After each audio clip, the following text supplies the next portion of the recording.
पोलाभरम BJD strategy news परवर्ती प्रसंग parliament आरंभ कर पंचायत स्तर में पोलाभरम प्रकल्प को विरोध कर विरोधी दल नेता नवीन पट्टनायक बीजेडी नेता एभली परामर्श देते। आज नवीन निवास में विरोधी दल नेता नवीन पट्टनायक को भेटी बीजेडी पोलाभरम प्रकल्प अनुधानकारी टीम रिपोर्ट प्रदान कर पोलाभरम प्रकल्प द्वारा मालकानगिरी मोटू पंचायत समेत कालीमेला और पड़िया ब्लॉक 236 गाँव लोक क्षतिग्रस्त हे से भिटामाटी जीविका उजुड़ी मालकानगिरी जिले में साधारणतः अधिक वर्षा होता है तेणु यह प्रकल्प परिस्थिति को आहरी जटिल करदेव बोली प्रतिनिधि दल रिपोर्ट देते। तेणु प्रकल्प को सबु स्तर में विरोध करने को परामर्श देते नवीन कहते आदिवासी स्वार्थ सुरक्षा पाई बिजु जनता दल सबुबले प्राथमिकता दे आदिवासी हक पाई बिजु जनता दल तार लड़े जारी रखिब। पोलाभरम अनुधानकारी टीम अध्यक्ष देवी प्रसाद मिश्र समेत सांसद मुन्ना खां, विधायक मनोहर रंधारी, पूर्वतन मंत्री अतनु सब्यसाची नायक, पूर्वतन विधायक झिन्नहे काका, भृगु बक्सीपात्र, पूर्वतन सांसद प्रदीप माझी एवं बीजेडी मीडिया संयोजक प्रियव्रत माझी प्रमुख जाई विरोधी दल नेता नवीन पट्टनायक को भेटी तुरंत जेहेतु सरकार बीजेपी रो अच्छी गोटे अपॉर्चुनिटी अच्छी केंद्र में भी बीजेपी सरकार अच्छी एवं आंध्र में बीजेपी योगदान थिबा सरकार अच्छी तेणु ये कथा को ओडिशावासी तुरंत एक एड्रेस करंतु तापरे जो टेंडर होईची जो अन्य काम होईची मेन डैम रो से काम को आरंभ करंतु। आंध्र जलसेचित हेले कि आंध्र बाइजाग कि अन्य अंचल से इंडस्ट्रियलाइजेशन हेले किंबा तांकर ड्रिंकिंग वाटर समाधान हेले आमर किसी असुविधा नहीं किंतु ओडिशार कॉस्ट रे ओडिशार जो न्याय्य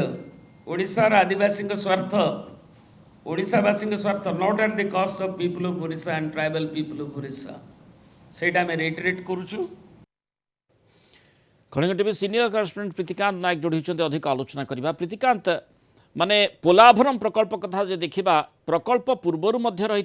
ये जो समस्या बा जो द्वंद्व उत्पन्न होती आंध्रर ओडिशा भितर से द्वंद्व सेतेबेले भी रही वर्तमान मध्य रही किंतु प्रभेद या जे सेतेबेले सरकार बीजेडी थिला वर्तमान बीजेपी सरकार रही तेणु जो स्ट्राटेजी दृष्टिकोण जो देखा बीजेडी जो विरोध करने कथाटी कहूँ स्ट्राटेजी दृष्टिकोण कहूँ कि ଆପଣ ଦେଖନ୍ତୁ पोलाभरम प्रसंग एटा नुआ प्रसंग नुहे बहुत पुराना प्रसंग ये प्रसंग रे जेहेतु मालकानगिरी और मोटू अंचल रे अनेक गाँ जलमग्न हबो बोली जो दल दाबी करि आसुची आ बीजेडी सुप्रीमो को निर्देश रे ये जो व्यक्तिगत एक टीम बीजेडी रो दर्शन करिके आथिले आउ एक टीम जो प्रकल्प होउची पोलाभरम प्रकल्प होउची से अंचल को मध्य परिदर्शन में जाइथिले सेमाने फेरिबा परे आज बीजेडी सुप्रीमो को एक रिपोर्ट हस्तांतर करिसंती से रिपोर्ट पाइबा परे बीजेडी सुप्रीमो परामर्श देइसंती ये प्रसंग को पंचायत रु पार्लियामेंट पर्यंत जोरदार ढंग रे उठेबा पई कारण बतैसंती जेहेतु कारण बीजेडी रो कहया कथा 236 जे मोटू पंचायत रो कालीमेला पड़िया ब्लॉक रो 200 गाँ जलमग्न लोक क्षतिग्रस्त हेबे तानकर भिटामाटी जीविका उजुड़ी जीवो तेणु ए क्षेत्र में प्रसंग रही पंचायत आरंभ करके पार्लियामेंट पर्यंत ए प्रसंग को जोरदार ढंग से उठाइबा बीजेडी सुप्रीमो परामर्श देइछंती किंतु कथा उठुची वर्तमान ए प्रसंग को कांग्रेस विधानसभा बीजेडी उठे सरकार दृष्टि दिंतु ये जो पोलाभरम प्रकल्प कम्प्लीट हेले एगुड़ी सब क्षतिग्रस्त हम हेले वर्तमान भारतीय जनता पार्टी सरकार एठी रही केन्द्र भारतीय जनता पार्टी नेतृत्वाधीन सरकार रही ए क्षेत्र में भारतीय जनता पार्टी कौन पदक्षेप नौची समस्त नजर रही किंतु भारतीय जनता पार्टी कहवा कथा जे ए परिस्थिति रे जो कथा कह बहु परिमाण में जलमग्न हम बहु लोक क्षतिग्रस्त हेबे नहीं किसी क्षतिग्रस्त हेबे को दृष्टि रखी कौन पदक्षेप नियाजियो बोली भारतीय जनता पार्टी जुक्ति रोची किंतु वास्तव रे केते लोक क्षतिग्रस्त हेबे केते गाँ जलमग्न हबो ताहार वर्तमान यदि आपण देखिबे सरकार से बाबद कौन स्पष्टीकरण ରଖି ନାହାନ୍ତି। ତେଣୁ ମାନେ ଯେହେତୁ ବିରୋଧ ରହିଛି ସବୁବେଳେ ହେଇ ଆସିଛି କିନ୍ତୁ ଦଳ ଅଲଗା ଅଲଗା ବୋଲି କୁହାଯିବ। ବିଶେଷ ଭାବରେ ବିରୋଧୀ ମାନେ ସବୁବେଳେ ଏଇ ପୋଲାଭରମ ପ୍ରକଳ୍ପକୁ ଉଠେଇଛନ୍ତି ଏବଂ ତାକୁ ନେଇ ତମ୍ବି ତୁଫାନ ହେଇଛି ଆଉ ବିଶେଷ ଭାବରେ ତାକୁ ବିରୋଧ କରାଯାଇଛି। ବର୍ତ୍ତମାନ ବିଜେପି ଶାସନରେ ରହିଛି, ତେଣୁ ଆଶା ଅନେକ ମାତ୍ରାରେ ରହିଛି ଯେ এই ଯେଉଁ ସ୍ଥିତି ରହିଥିଲା ପୂର୍ବ ଦିନମାନଙ୍କରେ ଯେଉଁ ବିରୋଧାଭାସ ଆମେ ଦେଖିଥିଲେ সেই ଦୃଷ୍ଟିକୋଣରୁ ବର୍ତ୍ତମାନ ଆଶା କରାଯାଇପାରେ କି যে ডবল ইঞ্জিন সরকার যেহেতু বিজেপির রয়েছে তেমন অন্ততঃ কিভাবে ভাবে